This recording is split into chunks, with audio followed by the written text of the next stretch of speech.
Hola, ¿cómo están? El día de hoy vamos a hablar un poco sobre el tema de los uniformes.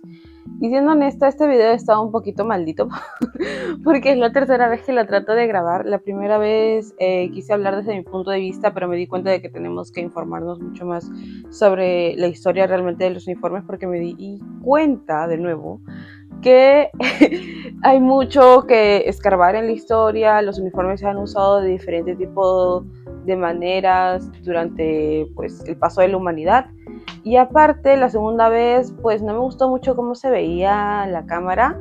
Tuve un mal día de grabación, siendo honesta. El celular se calentó, pues la luz no ayudó, se me hizo tarde, entonces dije, ¿saben qué? Hay un avión. Dije, ¿saben qué? Otra vez ese avión. Ay, qué fastidio. Dije, ¿saben qué? Voy a grabarlo por una tercera vez, cosa que también me dio tiempo para explayarme un poco mejor en el tema de investigación.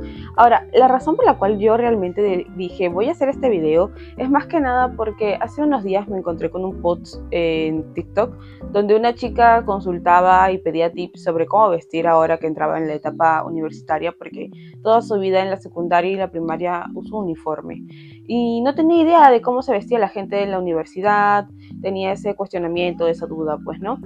Y me puse a pensar un poco sobre cómo el uniforme te quita la identidad, pero al mismo tiempo es una ayuda muy grande para muchas personas, ¿no? Porque les permite pues estar en un centro educativo sin diferencias, o también les permite mantener un cierto tipo de economía, ¿no?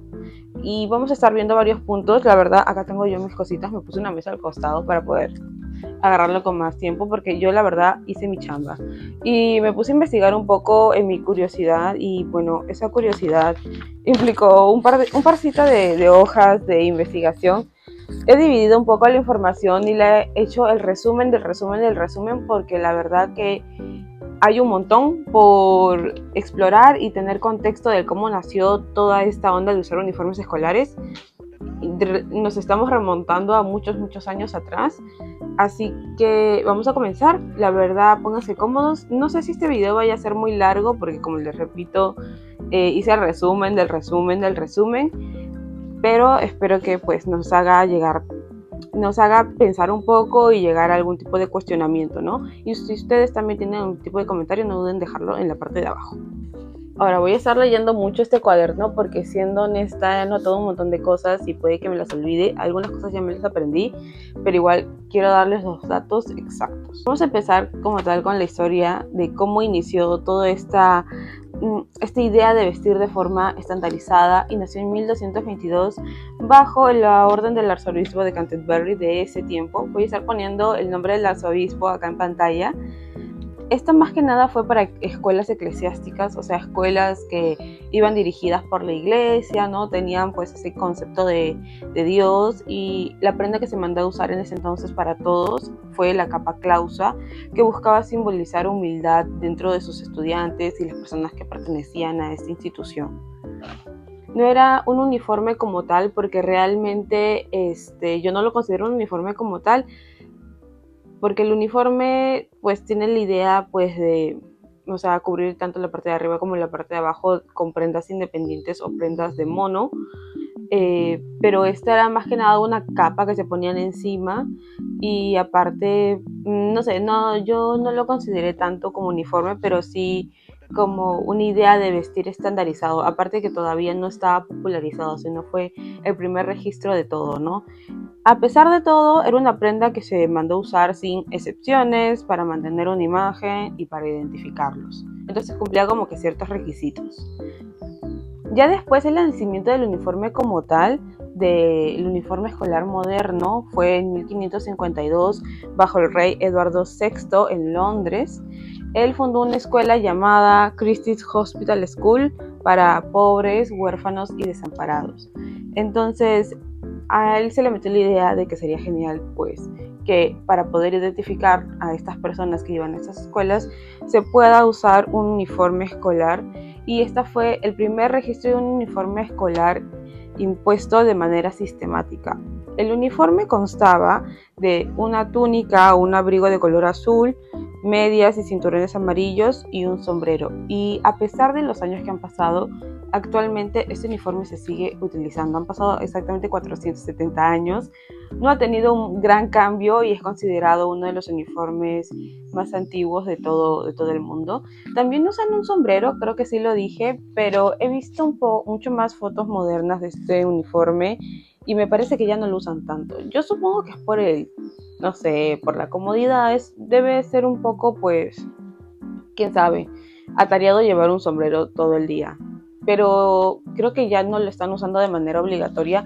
Tampoco sé si lo siguen vendiendo o no como parte del uniforme. Ahora, si bien ese fue un primer registro sobre un uniforme de manera sistemática y que funcionó muy bien para identificarlos a todos, la expansión del uniforme no fue hasta años después y empezó gracias a una ley. Tenemos que hablar de esta ley que la verdad fue no solamente ayudó a los uniformes de manera indirecta, porque no fue una ley que tenga que ver con indumentaria ni nada por el estilo, sino fue una ley que tuvo que ver con educación.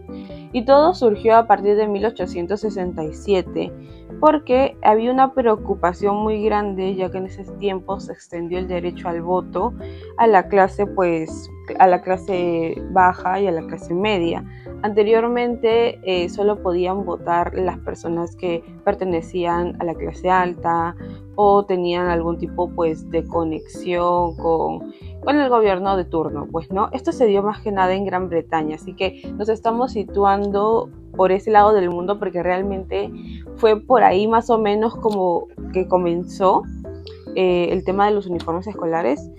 Y la preocupación era real, ¿saben? Porque tenían mucho miedo la clase alta de que la gente que no había ido al colegio o no había estudiado sea mucho más manipulable, sea mucho más chantajeable. Entonces había una preocupación incluso política por el tema de la educación que llevó a que se genere y se implementara esta reforma llamada Elementary Education Act de 1870 fue impulsada por William Edward y, para hacerlo corto, como les repito, Gran Bretaña se dio cuenta que su nivel educativo estaba muy bajo porque había 3 puntos muy importantes. Uno, no había obligación nacional de ir a la escuela. No es como ahora que pues no vas a la escuela y pues las autoridades vienen y te dicen, oiga, ¿por qué su niño no va a la escuela, no está registrado, estudia en casa, ¿no? O sea, no había una preocupación real por mantener una educación a todas las personas que vivían dentro del país. Y después, según los censos de esos años, de entre 4.3 millones de niños, solo el 1.3 millones iban a la escuela. Pero aquí había una trampa y a eso me voy con el punto 3, y era que el trabajo infantil todavía estaba muy normalizado. Y el problema con esto era de que si bien censaban a estos niños y les preguntaban, oye, ¿tú vas a la escuela? Los niños le decían, pues sí, pero iban de repente una vez a la semana, una vez al mes, o un mes sí, un mes no, porque tenían que trabajar. En sí no les estaban mintiendo a la gente que los iba a censar, sino que estaban haciendo lo que podían con el tema de pues, su educación, ¿no?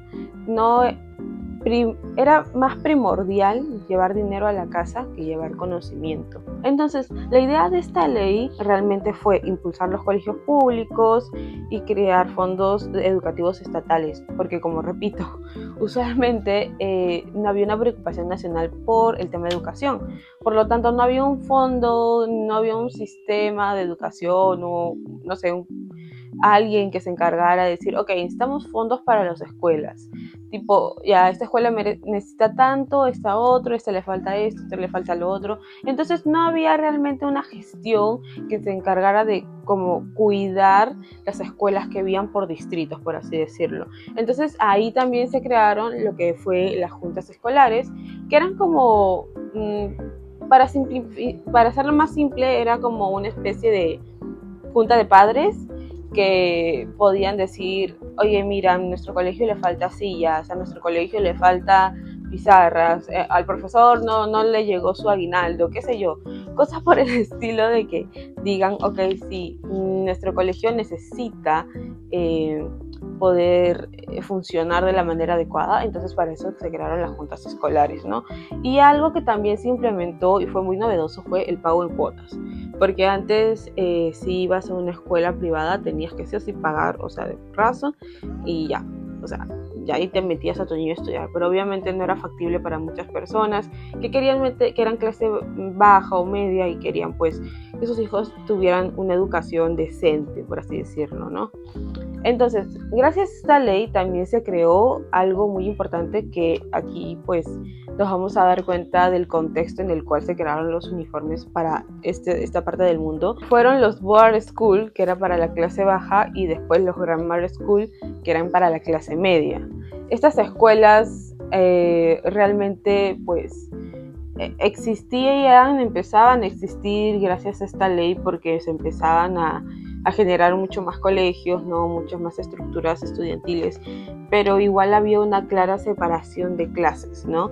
Y obviamente todavía seguían existiendo pues las clases y las escuelas privadas, ¿no? O el hecho que tú también podías estudiar en tu propia casa y al mismo tiempo podías seguir, pues, no sé, la escuela eclesiástica, qué sé yo.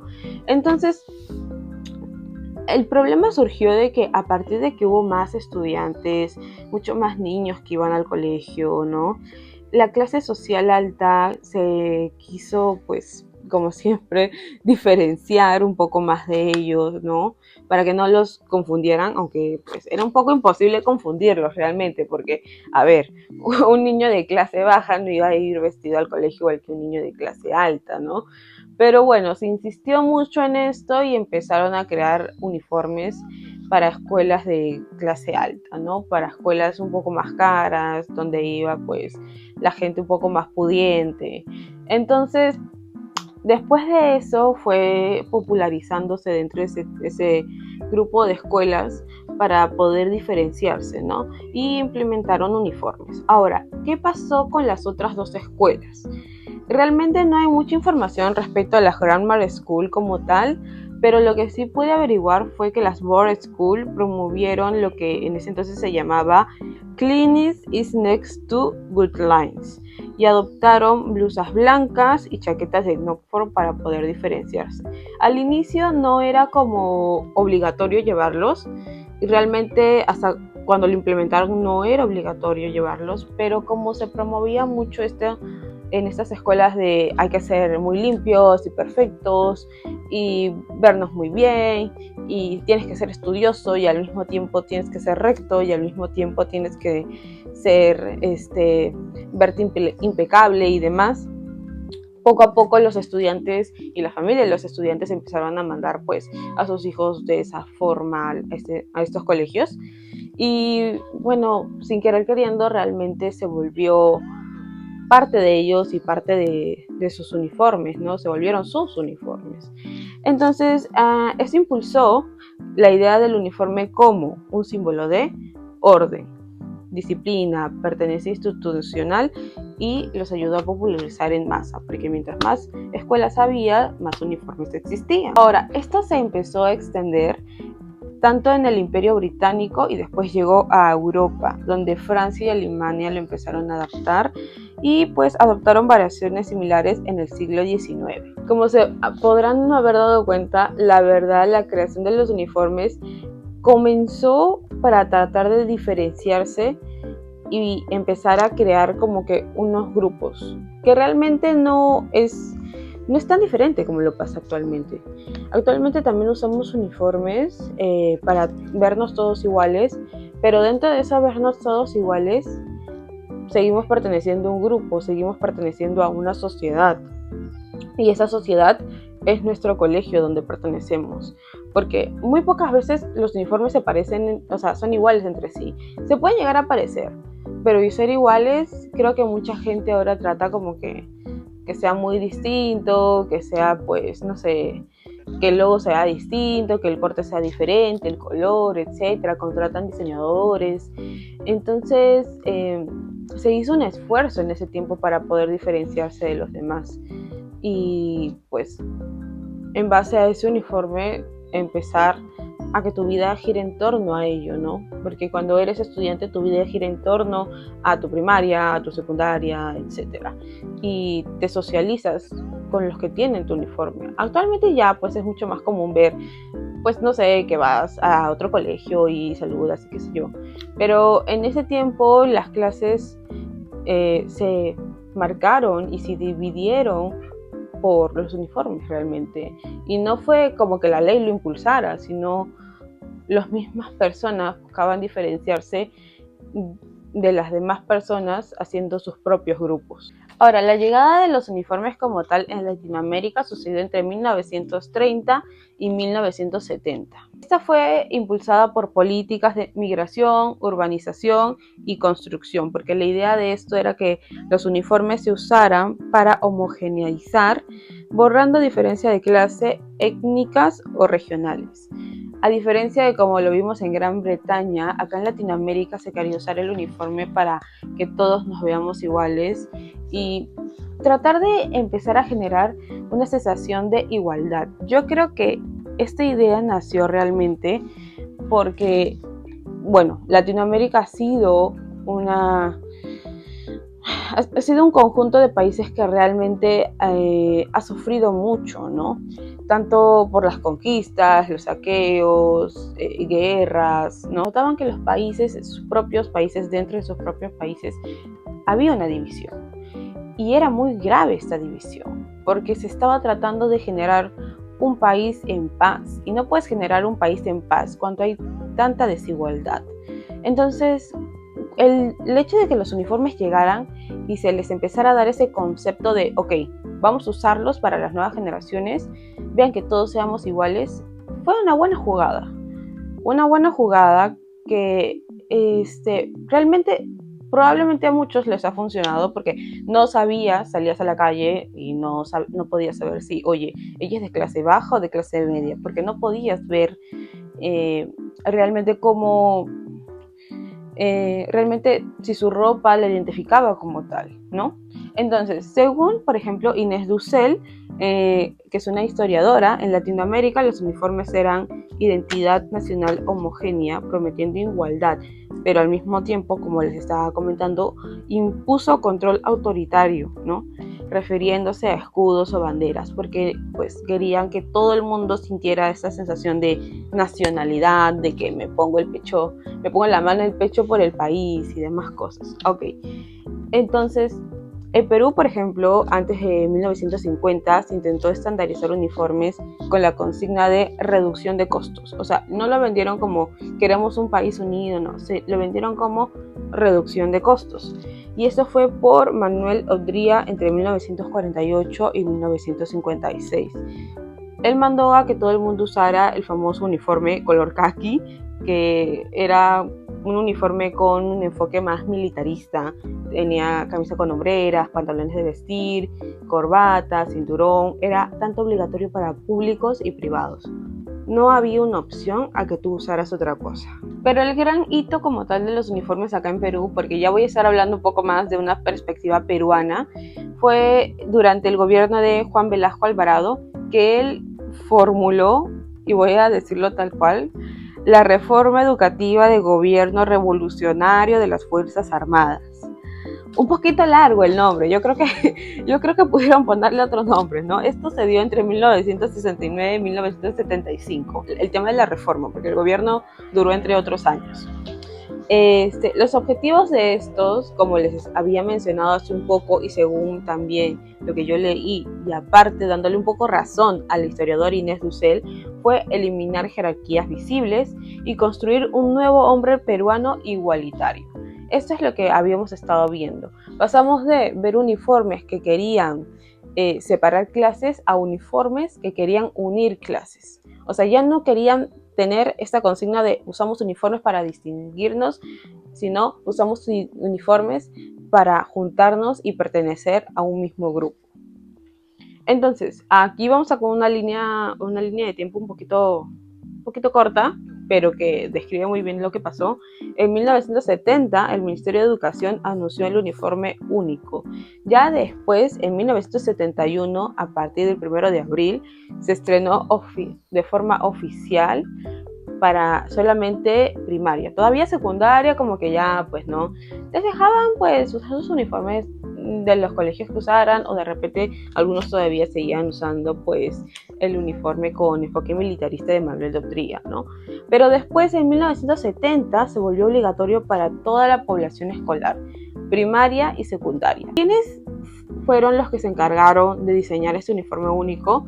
Hubo un grupo que pues le mandaron la tarea, y dentro de ese grupo estaba Rosa Mocha Graña Garlando, considerada la primera diseñadora de modas del Perú. O sea, una mujer con estudios, hecha y derecha. Tenía una boutique de vestidos de novia, me parece, que eran pues muy solicitados por las novias limeñas.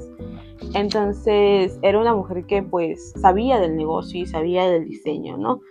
Lo que más caracteriza a los uniformes únicos en Perú fueron el color y el material, que ella se encargó también de escogerlos.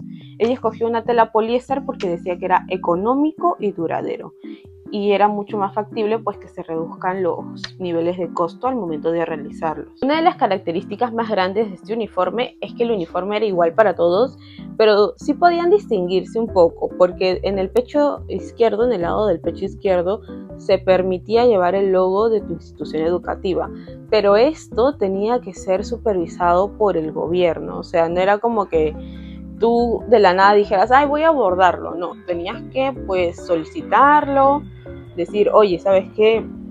Vamos a aplicar el uniforme y al mismo tiempo queremos ponerle nuestro loguito de la institución educativa, ¿no? Pero bueno, esto tenía que ser sí o sí supervisado por el gobierno de turno, y te lo tenían que autorizar, ¿no? Entonces, pues sí había una forma de identificarse dentro de ese formato de igualdad, pero al mismo tiempo pues seguías vistiendo pues igual que todos, ¿no? Ya no fue hasta entre los 90 y los 2000 que llegó la flexibilización neoliberal, que los colegios privados pues recuperaron su libertad de empezar a diseñar uniformes como tal. Y mientras los colegios estatales, algunos optaron por mantener el uniforme único porque se les hacía mucho más cómodo, se les hacía pues también mucho más factible a las familias comprar este uniforme. Es más, actualmente todavía se sigue usando en muchos colegios públicos. Ya ahorita la ley sobre eso es muy flexible al respecto sobre qué pueden hacerse y qué no. Así que hay un poco de todo, ¿saben? Los estilos de los uniformes son muy variados. Incluso hay gente que he visto que se quiere meter a ciertos colegios por el uniforme. Me ha tocado a mí también, cuando yo era mucho más, pues, chibola, querer estar en cierto colegio o X colegio porque el uniforme era así, porque el uniforme era así. Se volvió también un concepto de deseo de vestir así, ¿no? Entonces, sí, más o menos va por ahí. Pero también tenemos que entender que el uniforme ya no escolares, sino uniformes como tal, sí han llegado a deshumanizar a las personas. Y aquí nos vamos a ir un poquito a citar un libro que justamente estoy leyendo ahorita, que se llama La Cinta Roja. Lo tengo acá, esperen un momento. Que se llama La Cinta Roja, es este de acá. Estoy pensando que este libro realmente es una combinación de ficción con realidad, así que para que lo tengan en consideración. Vamos a leer la página 33 hacia adelante. Y dice así: la gente se ríe de la moda. Es solo ropa, afirman. Vale, solo ropa. Pero ninguna de las personas a las cuales había oído burlarse de la moda ahorita mismo estaba desnuda. Todas se habían vestido esta mañana escogiendo prendas que decía: soy banquero, madre atareada, maestro cansado, soldado condecorado, pomposo juez, una camarera descarada, un camionero, una enfermera. Y así podría seguir interminablemente. Las ropas muestran quién eres o quién dejas ser. Quizás la gente dijera: ¿por qué te tomas la ropa tan en serio cuando hay cosas más importantes de las que preocuparse, como la guerra? Ah, ya lo creo que me preocupaba la guerra. La guerra se interponía en todas las cosas. Fuera de allí, en el mundo real, yo había malgastado horas y horas haciendo cola en tiendas, con las estanterías obviamente vacías, y más horas aún escondida en un sótano cuando pasaban los bombarderos. Había soportado boletines de noticias y también a mi abuelo trazando frentes de batalla en un mapa clavado en la pared de la cocina. En el colegio la habíamos estudiado en las clases de historia. La guerra era algo que le pasaba a otra gente lejos de donde vivíamos. Y entonces llegó a mi país, a mi ciudad. Había sido la guerra la que me había llevado a Birchwood, conocido en un idioma más duro como Auschwitz-Birkenau, el lugar al que todos llegan y del que nadie sale. A los pocos minutos de bajar del tren, nos separaron a los hombres de las mujeres. Nos metieron a una habitación y nos dijeron que nos desnudáramos. Apilaron nuestras prendas dobladas en grandes montones, y sin ellas ya no éramos banqueros, maestros, enfermeras, camareras o camioneros. Estábamos asustados y humillados. Solo ropa. Yo contemplé mi montón de ropa doblada. Luego ellos nos quitaron el pelo, todo el pelo. Nos raparon con cuchillas desafiladas. Nos hicieron escoger unos zapatos de un montón tan alto como una casa. Yo encontré un par. Ross no tuvo tanta suerte, obviamente, y había acabado con una zapatilla de satén y un zapato de cuero calado. Ellos nos habían dicho que recuperaríamos nuestras ropas después de una ducha, pero nos mintieron. Nos dieron ropa de saco de rayas, y así, sin querer, me convertí en una rayada. Y corríamos de un lado a otro como manadas de cebras despavoridas. Ya no éramos personas, solo números, y ahora podían hacer lo que quisieran con nosotras. Así que no me vengan con que la ropa no importa. Esta parte del libro, la verdad, me dejó muy choqueada porque me hizo darme cuenta que los uniformes también se habían usado para deshumanizar a las personas. Si bien nuestro enfoque de este video es para hablar de uniformes escolares, también creo que es muy importante resaltar que los uniformes, como hemos visto en la historia que hemos leído ahorita mismo y hemos visto según pues la historia real, ¿no? del mundo y la humanidad, intentaron pues deshumanizar a la gente y a las personas. En otros sentidos intentaron pues formar igualdad, en otros sentidos intentaron dividir clase, y aquí es donde nos cuestionamos. ¿Los uniformes escolares realmente nos quitan identidad o nos ayudan a pertenecer? En lo personal, después de haber leído todo esto, mi respuesta es: no hay una respuesta correcta. Creo que depende mucho del concepto y la forma en la cual tú vives y en la forma en la cual te expresas. Incluso importa mucho tu religión, porque dependiendo de dónde vayas, dependiendo de dónde estudies, te puedes llegar a sentir muy cómodo o te puedes llegar a sentir muy asfixiado. Los uniformes, si bien los usamos para poder identificarnos con una comunidad estudiantil, también sirven para sentirnos incómodos. Hay mucha gente que ha odiado su uniforme toda su vida y después, cuando sale de la secundaria, encuentra este sistema en el cual puedes optar por una libertad al vestir, pero también te chocas con mucha información a tu alrededor, ¿sabes? Chocas con la información de, ok, tienes la libertad de escoger cómo vestirte, pero tenemos estas reglas y tenemos estas estéticas. ¿A cuál quieres entrar tú? Y realmente no empiezas a descubrir como tal un estilo personal, sino empiezas a tratar de meterte a otro uniforme. Y me voy a referir con mucho respeto a los estilos como formato de uniforme, porque cumplen con ciertas características que los ayudan a diferenciarse dentro de otros estilos. Solamente para este video, ojo. Pero la idea es esa. ¿Realmente vistes cuando sales de la secundaria como a ti te gustaría? ¿O vistes según lo que tú encuentras en internet? ¿Vistes siguiendo reglas que realmente no se te hacen sentido? ¿O vistes porque quieres explorarte a ti mismo y encontrar quién eres realmente? ¿Qué quieres comunicar realmente? Porque como lo que hemos leído, la gente, a pesar que dice que odia la moda, se viste para mostrar que odia la moda. Y un ejemplo grande de esto es esa escena de El diablo viste a la moda, donde Miranda le habla a la protagonista diciendo: ok, tú dices que odias la moda y escogiste y te pusiste este atuendo el día de hoy para decirle al mundo que no te gusta la moda, pero llevas un suéter de color azul y ese color azul alguien lo escogió por ti. Y tiene razón, todo lo que vestimos ha sido escogido por alguien, ha sido diseñado por alguien. En algún momento fue tendencia, quizás recién se está volviendo a ser tendencia. Pero todo lo que existe, las prendas que vemos al día de hoy, son el rezagado del rezagado del rezagado del rezagado. son la simplificación de la colección, de la colección, de la colección, la inspiración de la inspiración, de la inspiración, de la inspiración. Todo lo que vestimos, incluso un buzo, no sé, de franela, qué sé yo, también ha sido pensado por alguien y ha sido diseñado por alguien.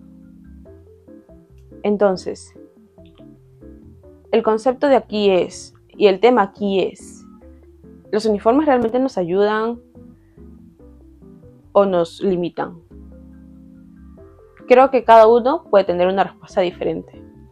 Pues hemos visto que nos pueden encasillar y nos pueden quitar lo que somos como persona. Pueden quitarte quién eres en realidad. Pueden buscar igualdad, pero al mismo tiempo pueden buscar separación. No hay un concepto exacto de qué es lo correcto y qué no. Pero creo que el objetivo de este video no era decir sí, esto está mal o sí, esto está bien, sino el objetivo del video era qué nos ponemos realmente después de quitarnos el uniforme, terminando el día del colegio o en el fin de semana o cuando ya terminas tu etapa estudiantil. Y también te sientes cómodo con lo que estás llevando puesto, con tu uniforme. ¿Qué te haría sentir más cómodo? Independientemente de las reglas, imagínate que no hay reglas estudiantiles, ¿qué te gustaría usar?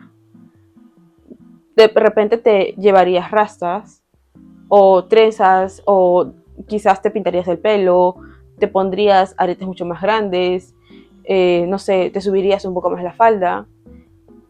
Si bien el concepto de ir vestidos iguales y con ciertas reglas se usan para tratar de, pues, controlar a los estudiantes de una manera y hacerles la vida mucho más sencilla y que aprendan sobre disciplina y bla, bla, bla, todos los conceptos que tú me quieras poner. ¿Qué pasa cuando el estudiante realmente no se siente cómodo con eso y el mismo uniforme le empieza a hacer una propia angustia para la forma en la cual él se ve o ella se ve? Tenemos ejemplos de personas que no han podido usar su hijab dentro de instituciones educativas porque pues no estaba permitido en el reglamento, o personas que no han podido usar sus trenzas tradicionales porque no estaban permitidas en el reglamento. También estamos atacando a nuestra cultura y a nuestra religión. Entonces, ¿debemos empezar a ser un poco más flexibles o debemos centrarnos en que todos podamos pertenecer de manera igualitaria? ¿Hay una solución realmente para esto o realmente no lo hay? No lo sé.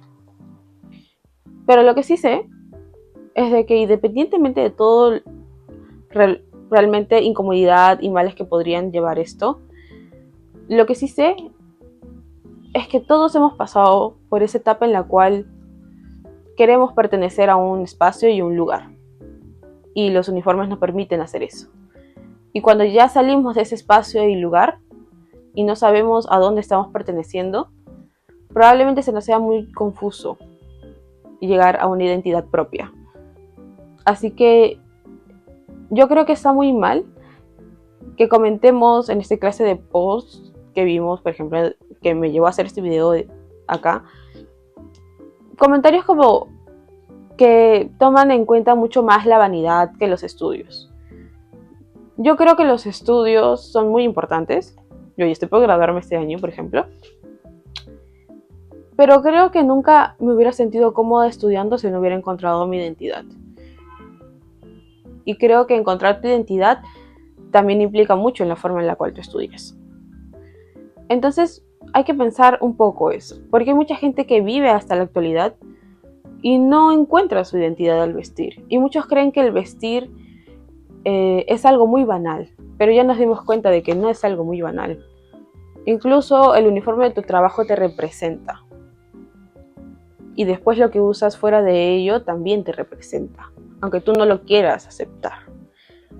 Así que nada, creo que el objetivo de este video más que nada era meterles esa chispita de empezar a cuestionarse realmente de están usando un uniforme que les gusta y lo están empezando a adaptar, están de acuerdo con los uniformes escolares, cómo se ven ustedes mismos actualmente, están vistiendo como gustan o están vistiendo un uniforme más. Creo que el objetivo de este video era eso, que nos empecemos a cuestionar un poquito más sobre lo que vestimos realmente, basándonos en los uniformes escolares. Así que nada, déjame tu conclusión respecto a este tema en los comentarios. Es muy interesante, realmente como digo, no es algo de que hay una respuesta en concreto de sí y no, sino más que nada ha sido más un pensamiento mío y una introspección mía, ¿no? De también en parte como yo me he sentido usando uniforme, porque mmm, realmente mi uniforme no me gustaba mucho, pero lo usaba porque bueno, en fin, tenía que usarlo. Y nada, espero que les haya gustado este video. Nos vemos en una próxima ocasión donde pues se me surja alguna otra duda aquí y yo empiece pues a hablar un poco más a la cámara. Lo único que sí podría decir, si alguna institución me está viendo, pues sean un poco más flexibles con sus uniformes. Creo que está genial que los chicos se puedan expresar y aprender a expresar y encontrar su identidad dentro del colegio, sobre todo porque hay profesores que les pueden guiar. Pero nada, eso ha sido todo. Nos vemos en un siguiente video. Recuerden que estoy tanto en TikTok como en Instagram. Creo que voy a abrir Twitter, no lo sé. Hay muchas cosas que me gustaría escribir por ahí, pero es que también me agarraría mucho tiempo. Así que por ahora nos vamos a quedar en TikTok e Instagram. Nos vemos. Bye.